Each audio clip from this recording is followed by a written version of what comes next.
First thing we want to talk about is the NBA playoffs. They are heavily upon us. We've had 2 or 3 games so far from each series, Scotty. I wanted to get your thoughts. First of all, I want to turn it over to you. What series is the most compelling to you? What is the most interesting to you? And what are your thoughts so far on the NBA playoffs? Well, right now, I think with the rest of the country, the biggest one that's going on is the Celtics Bulls. I mean, Isaiah Thomas comments about how they've been disrespected, how they're the worst 1 seed, people have been saying, and then they come out and they're down 2-1. So Isaiah Thomas has got no room to talk right now. They're down 2-1. That's a huge matchup for me. Yeah, I mean, as compelling as the Celtics matchup is, I mean, that is, I don't think we've ever seen, maybe only 1 or 2 other times have we ever seen an 8 seed upset a 1 seed. Yeah. And I don't think we've ever seen it when they changed the format to go to the 7-game series. Before it used to be a 5-game series, and that was, we maybe saw it 2 or 3 times then. But as compelling as the Celtics Bulls series is, I am really digging the Toronto Raptors and the Bucks series. Oh yeah. I think people kind of counted off the Bucks, but when you have a player like Antetokounmpo, I don't think you can really ever count a team like that out. But the Celtics series obviously is a great series. What other series do you think is really interesting?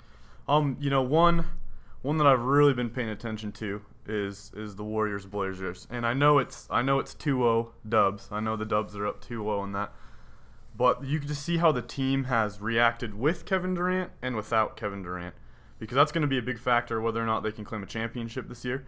And the other night when they played without Kevin Durant, they looked fine. Draymond Green stepped up.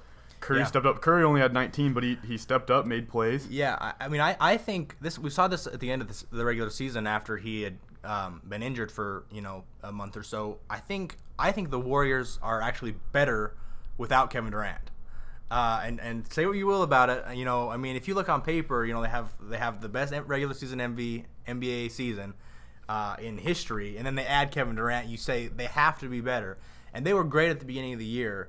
But once Kevin Durant went down, I think they went back to their old system and their old ways, and I think it made them a lot better. And now we'll see what happens with Kevin Durant, whether he's going to come back this series or next series, or what's going to happen, or whether he's even going to be able to come back and be a factor at all.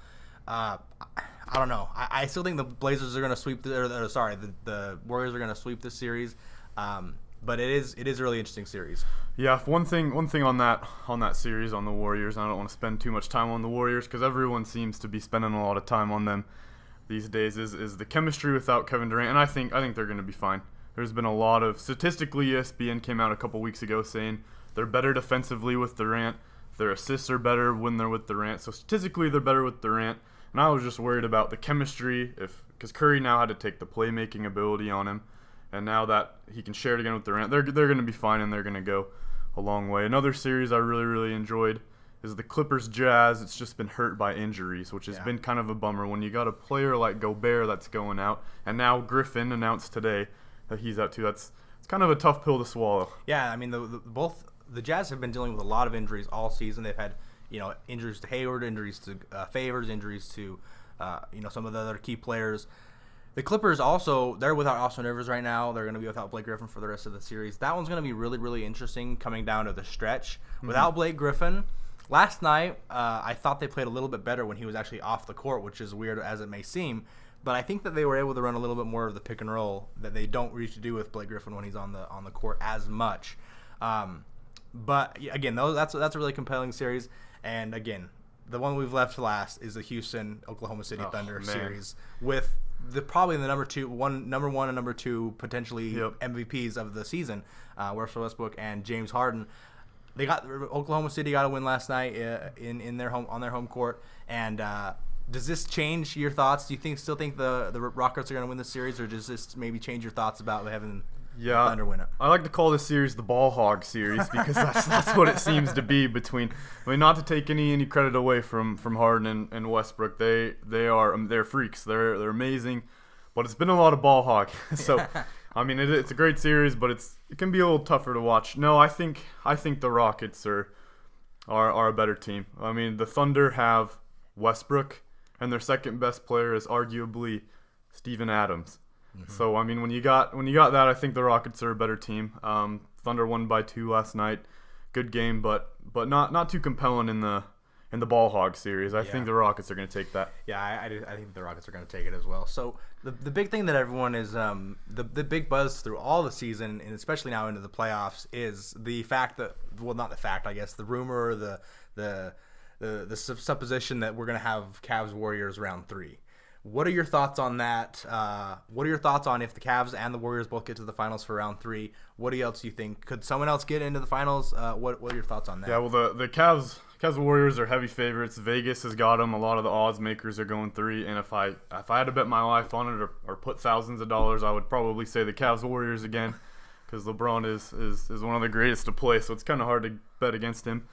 So I do believe that ultimately I think it will be great, because they've each won a series, so the third would be a nice tiebreaker. But in terms of if there could be a surprise team to the finals, a team that I really like is the Washington Wizards. And I know that's easy to say right now as they're up 2-0 on the Hawks, and the Celtics might lose the series, so they would have an easier route to get to the finals. But something I was looking up when they played the Cavs this year, and the first game they played them 3 times. First game they lost by 9, the Wizards did, to the Cavs. Second game they lost 140 to 135 in overtime. That's not a very good defense, but they can score. And then the third one they won by 12. And John Wall, the Wizards won by 12. The Cavs won the first 2. John Wall and Bradley Beal are unreal. They're probably, everyone talks about the Splash Brothers and the Mama Boys, but they're good. They're definitely one of the better backcourts in the league. And I think the only team in the East that could potentially give the Cavs fits would be the Wizards, because they're tough at home court. Mm-hmm. I remember the game that went into overtime, the 141-35 game. The Wizards had won 17 straight games at home coming into that game against the Cavs, and thanks to a LeBron James fadeaway three-pointer at the end of regulation. Going out of bounds. Yeah, going out of bounds. The Cavs were able to go into overtime and eventually come back and win that game. But the Wizards are tough at home. So you like the Wizards in the Eastern Conference. Mm-hmm. I gotta go with the Spurs on the Western Conference. Definitely. I think they have the best chance to take the Warriors to 7 games, maybe even advance into the finals. I would say the Rockets, but the thing that concerns me about the Rockets is their lack of defense. Yeah. They play no defense at all. They're going to put up 35, 43s a game. They're going to make most of them. But they can't stop anybody worth a darn.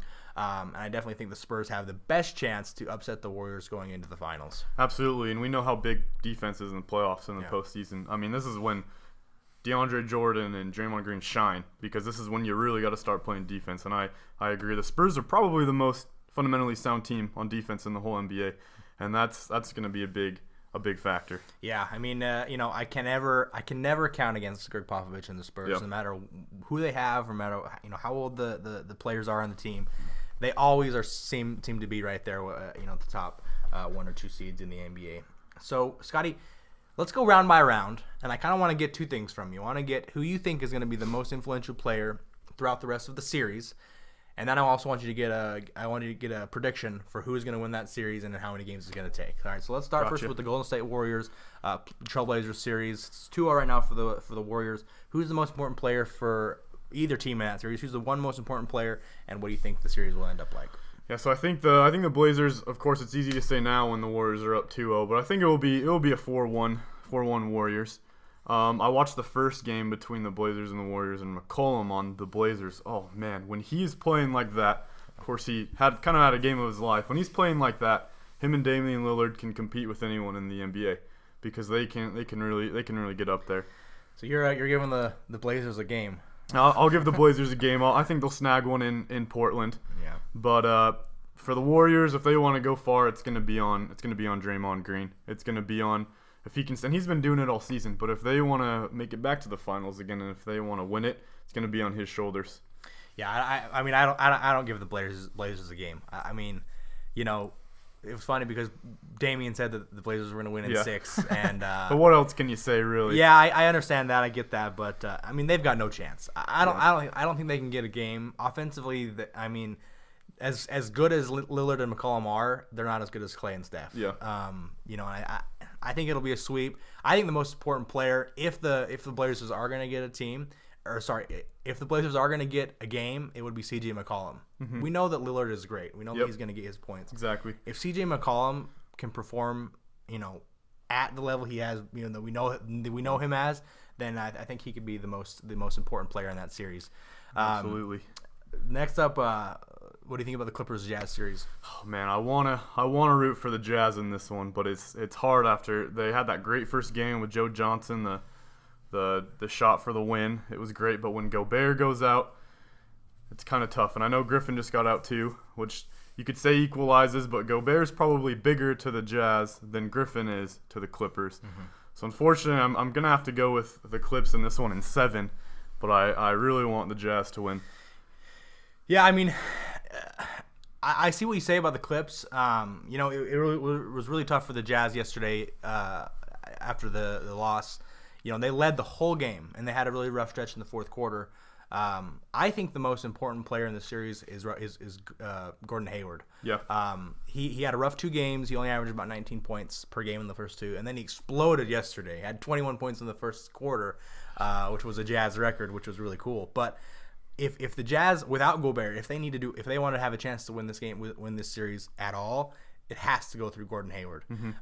If he's not scoring, who else will score for the Jazz? You got Rodney Hood, but he's never really shown that he can ever carry a team in scoring. George Hill, maybe. George Hill again, but he's never. He's been on the Pacers for the last couple of years. Paul George carried the load of the scoring there. He was really just more of what he is now is a good scorer and a good distributor. I think Gordon Hayward is the key to that series. I think the Jazz will come back actually and win it in 7. I'm going to pick the Jazz. I have optimism that Rudy Gobert will be back within a game or 2, hopefully, and I think they'll come back and win it in 7. Gordon Hayward is an outstanding player, and the Jazz, honestly, are probably the most underrated team in the NBA because they're quiet. Yeah, they're never on ESPN because they're not flashy, but they've just put together a lot of solid players. Yep. And then you had Gordon Hayward in the mix, who's a star. But for me, him to really get to the next level, he's got to be a little more consistent. Yeah, I agree. We know he can explode for these 38 points a game, but you gotta, when you're the best player on your team, you gotta put the team on your shoulders a little bit. And you can't go away in these big games. Yep, that has been the fault of Gordon Hayward in the 7 years of his career. He's never kind of been known as a finisher towards the end of the late game situation. All right, Houston and Oklahoma City. What do you see that series going with? I gotta go with the Rockets. We talked about it earlier. They both don't play defense, both of these teams. And I don't think this series necessarily should decide the MVP race either. I know a lot of people are kind of, whoever wins this, should win the MVP. No, I don't think so. But I got the Rockets in 6. They're a good team. Yeah, we'll get to the MVP in just a minute. I know we have some differing views on the MVP and who that should be, but I think the Rockets will win this one. I think they'll win it in 5. Actually, I think they're gonna win Game 4 and then Game 5 back at home. Yeah. I think the Rockets are just too overpowered, and the Oklahoma City Thunder, they just don't have any pieces. Next to Westbrook, and who's a great talent, but Steven Adams. They've got Steven Victor. Adams, I guess. But there's just no one that can carry a scoring load like Russell Exactly. Westbrook, and they just don't have enough depth. As far as most important player goes in that series, I'm actually going to say it's going to be Eric Gordon for the Rockets. I agree. He was the 3-point shootout champion this year. He needs to play well. He needs to shoot the ball well, and if they do, I'm pretty sure that they're going to have a good chance to win this series in 5. And this is for both the teams, the Thunder and the Rockets. Someone else other than Westbrook or Harden needs to do something. Yeah, I agree. Because they're being ball hogs, but what else can they do when you don't got anything? Right. And Gordon, just as you mentioned, Eric Gordon can hit the 3. He can score. Yeah. So someone's got to step up, not name Harden or not name Westbrook. Yeah, I agree. All right, San Antonio and Memphis. We got San Antonio's up 2-1 right now. It's going into Game 4. What do you see that series turn out to be?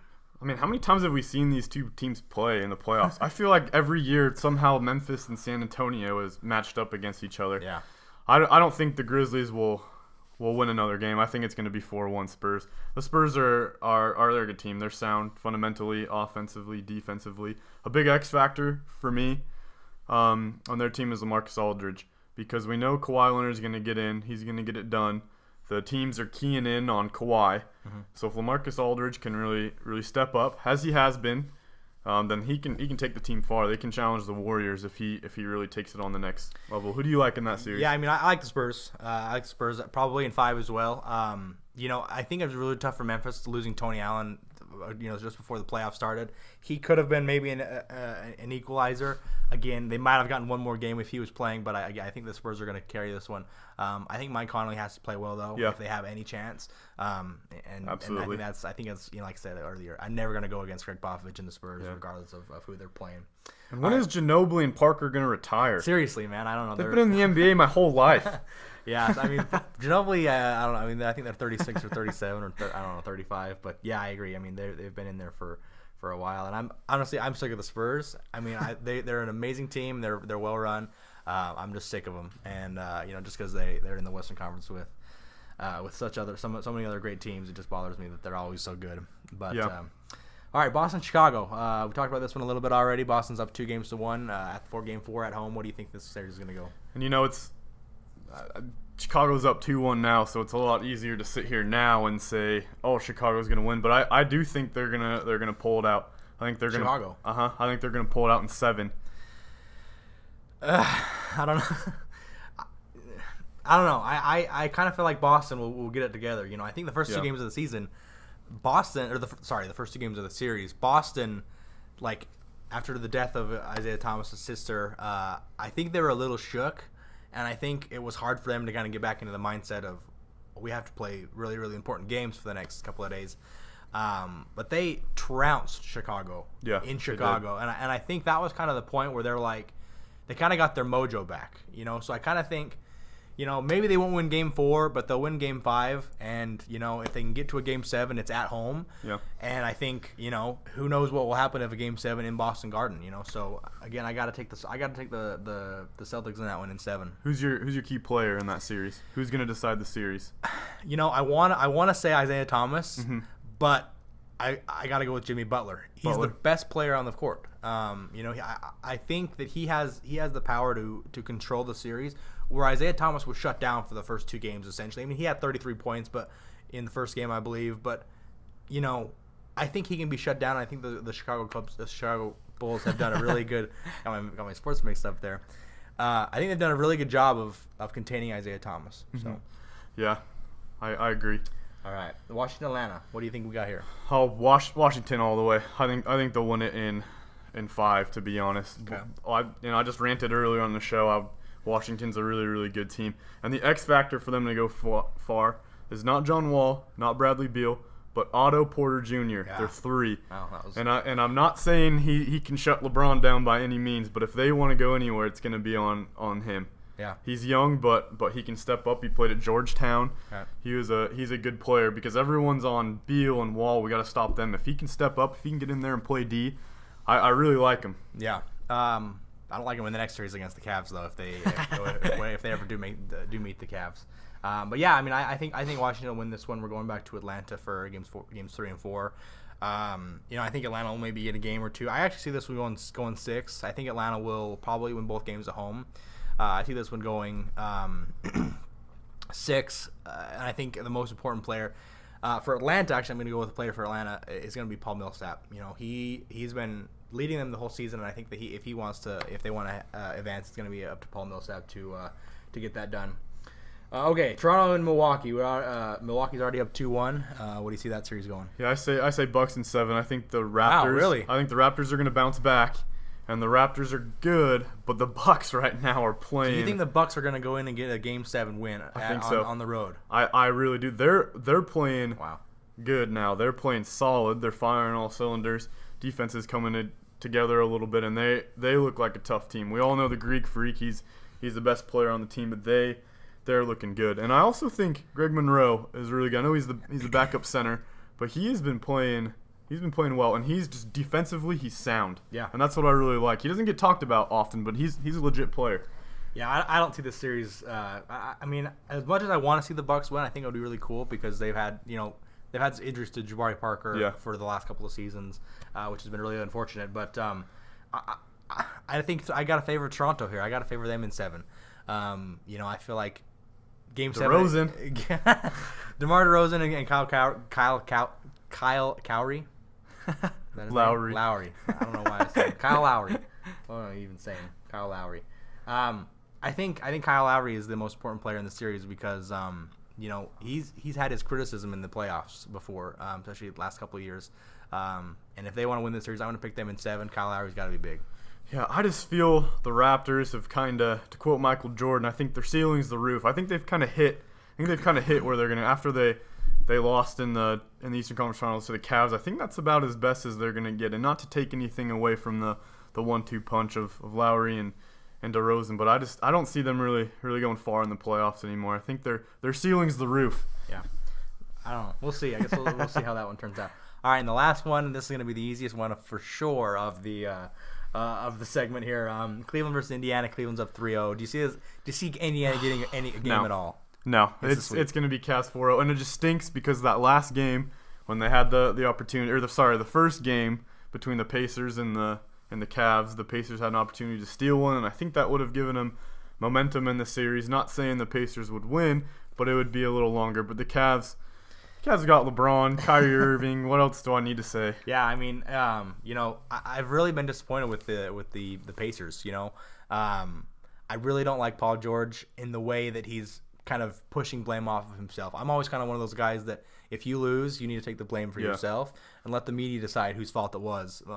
But it is what it is. Cavs in 4, no problem. LeBron's going to be the most important player in the series. He's the best player in the world. We know that, and it's going to go 4. And with Paul George, they got a decent look in that game 1. I know he wants the ball because he's their best player, but come on, man. If you're one of your guys that's got a good look, why are you going to yell at him about it? Here's the thing that bothers me so much about those types of situations.